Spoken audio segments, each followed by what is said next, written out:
Я вас приветствую на своем канале. Сегодня готовим мазь из чистотела.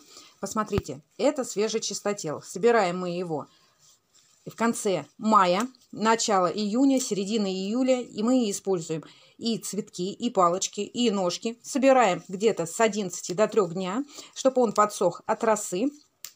И вот так мы нарываем. Ножом мы не пользуемся, мы просто вот так вот мелко-мелко все это разрываем. Нам контакт с металлом не нужен с вами. И складываем с вами в чистую сухую банку. В этом рецепте пропорции у нас с вами нету. Сколько вы нарвете, но надо использовать растительное масло или тот же вазелин. И вот так вот рвем. Заполняю баночку. Мазь эта снимает воспаление, раздражение поверхности кожи, заживляет раны, язвочки, обладает рассасывающими разными действиями, устраняет новообразования, такие ненужные, папилломки, чирии, бородавки. Да много всяких наших. Вот веснушки хорошо. А бородавки можно удалять. Просто чистотел берете свежий, прижгли бородавку, пошли дальше. Прошло время, наткнулись на чистотел, прижгли бородавку и пошли дальше. Очень хорошо помогает. Очень хорошо помогает при грибке кожи. Вот сделаете даже мазь. Иногда пятки чешутся, ноги, да, ступня. Мази у нас очень дорого продаются. Даже ногтевой грибок, если он не запущенный, можно лечить такой мазью. Вы натираете, втираете. В такую мазь, если лечить ногтевой грибок, желательно добавить еще йод 9%. Йодом тоже лечат грибок. Вот так потихонечку мы заполняем нашу банку. Ну, где-то наполовину. Такой крем применяют 2-3 раза в день, можно и 4. Месяц вы мажете, месяц перерыв, и потом опять вы мажете. Хранится такая мазь может как и в холодильнике, так и при комнатной температуре, ничего с ней не будет. Мы с вами будем заливать подсолнечным маслом, но можно взять льняное масло. Может быть, я, конечно, и возьму льняное масло. Добавить масло эвкалипта, добавить прополис, если есть. Это эффект даже очень хорошо увеличивается. Экстракт ромашки можно добавить, если есть. А можно использовать вот чисто чистотел. Чем мельче вы его нарвете, тем будет лучше. Что касается лечения псориаза. Не советую. Чистотел он не лечит псориаз. Это все, мне кажется, мифы и легенды. Он, наоборот, калечит. Потом последствия будут еще хуже. Когда вы рвете чистотел, его вообще выдирают вместе с корнями. Корни промывают, и корни тоже используют вот в этих снадобьях. Но я не рвала корни. Я пользуюсь каждый год и делаю в ванной для ног. И так, когда чего. Но внутренние применения я не использую, я боюсь. Я лучше буду использовать такие медицинские проверенные средства. В аптеках вот эта мазь, что мы будем с вами делать, конечно, там с добавлениями разных еще ингредиентов, но баночка 50 грамм стоит около 600 рублей. Вот и посчитайте, самим сделать или что-то купить в аптеке. Я все делаю в перчатках, потому что руки будут сначала рыжие, а потом они будут черные, как от одуванчиков. И вот заполняем мы с вами баночку. Вы смотрите, здесь пропорций нету. Надо чуть-чуть, сделали чуть-чуть. Надо целую баночку, сделайте целую баночку. Чистым чистотелом отлично, как я сказала, удаляются и бородавки, и папилломы. Бородавки-то выскакивают не у всех, у кого нарушен иммунитет. А папилломы-то сейчас что-то у всех на шее, на теле появляются. От возраста появляются. И чистотел, он сжигает и корень, все на корню. Советую попробовать. Вот будут у вас выходные не идти куда-нибудь, допустим, у вас на видном месте. Поприжигайте, посмотрите. В течение дня вы несколько раз прикладываете походили, еще приложили. Как вы знаете, вот он сок. Они у меня немножко полежали, поэтому сок плохо выделяется.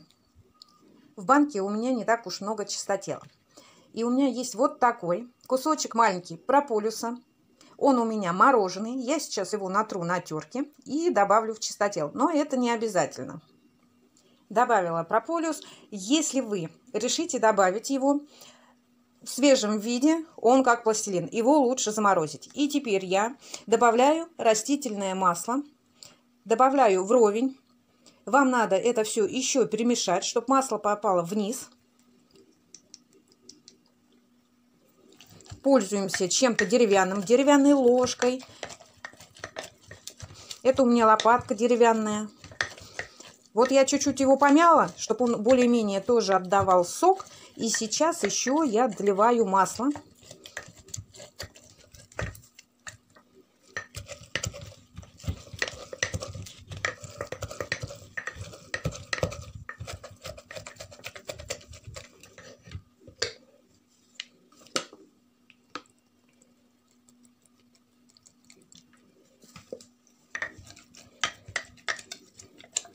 Когда у вас чистотел погружен полностью в масло, вот можно немножечко его приподнять, но сильно не надо утрамбовывать. Вы закрываете крышкой обыкновенной и оставляете при комнатной температуре сутки, двое или трое, но не больше, потому что потом он начнет плесневеть. Пока он у вас будет стоять двое суток, двое-трое, можно подойти и еще вот так его помять, перемешать. Ваша задача, чтобы чистотел отдал весь сок маслу. У меня банка винтовая и закрыла крышка винтовой. Но совсем вплотную крышку не закрываем. Вот. Когда нам надо, мы можем просто взять вот так вот это все потрясти и поставить дальше. По маслу у меня ушло примерно стакан. Я не мерила стаканами, наливала прямо из бутылки. Ну, ориентировочно 200-граммовый стакан. Ждем двое суток. Прошло трое суток, взяла кастрюльку, налила воды. Взяла эмалированную чашу. Содержимое в банке все вытаскиваю. Ставим на водяную баню, убавляем огонь и пусть потихонечку у нас томится. Помешиваем. Когда вы помешиваете, старайтесь мять, чтобы зверобой отдал маслу больше сока. После закипания воды прогреваем минут 20. Пока что у нас нагреется сама масса и пока что она сама прогреется. В этом деле никуда не спешим. Я делаю на индукционной плитке, у меня стоит сотка температура. Когда хорошо прогрели, я беру другую сухую кастрюльку, беру дуршлаг, беру ткань, или марлю в несколько слоев, или полотенчатое. Вытрите дно на чаше, чтобы влага нам не попала. Здесь у нас все стекает в кастрюльку. Эту чашу мы не моем. Достаточно взять бумажную салфетку и просто обтереть. Чаша нам еще пригодится. Отжимаем с вами жидкость. Можно даже слегка помять толкушкой. Потому что эту траву мы с вами будем выкидывать. Она нам не нужна. Нам нужен сам вот этот сок с маслом.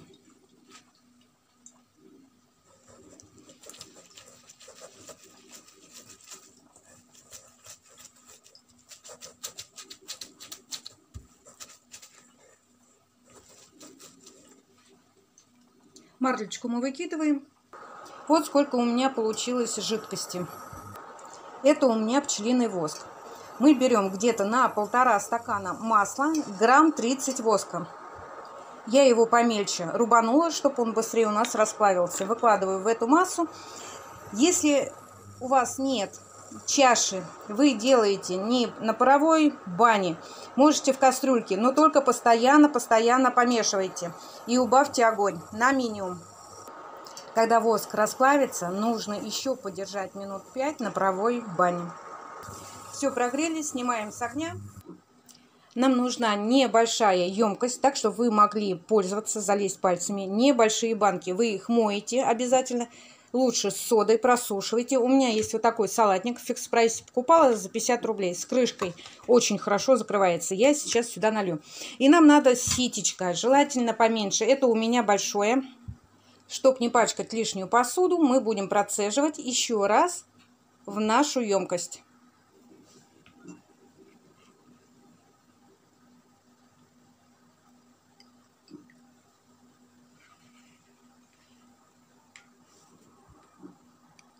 Вот мы с вами процедили еще раз, остались частички, но чтобы не пачкать сито общей массой, вот этой кашей, то желательно процедить через ткань.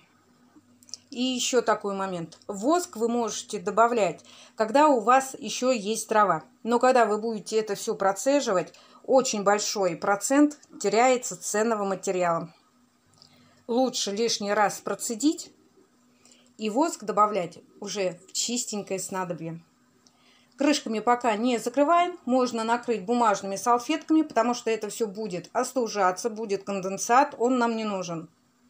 Эта мазь застывает очень быстро. Вот и готова наша мазь. Масса получилась однородная, зеленоватая, цвет хаки. В эту мисочку я выкладывала остатки из кастрюльки. Я немножко расковыряла. Здесь присутствует сок с маслом. Сама масса мягкая, без труда вы и руками возьмете, или можно ушной палочкой. Что касается грибка ногтей, вы ноги парите, состригаете плохие ногти. Желательно протереть спиртом или водкой и потом нанесите мазь.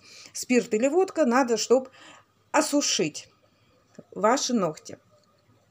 А ушной палочкой очень удобно мазать бородавки и папилломы. Ну на этом все. Пока-пока. С вами Валентина.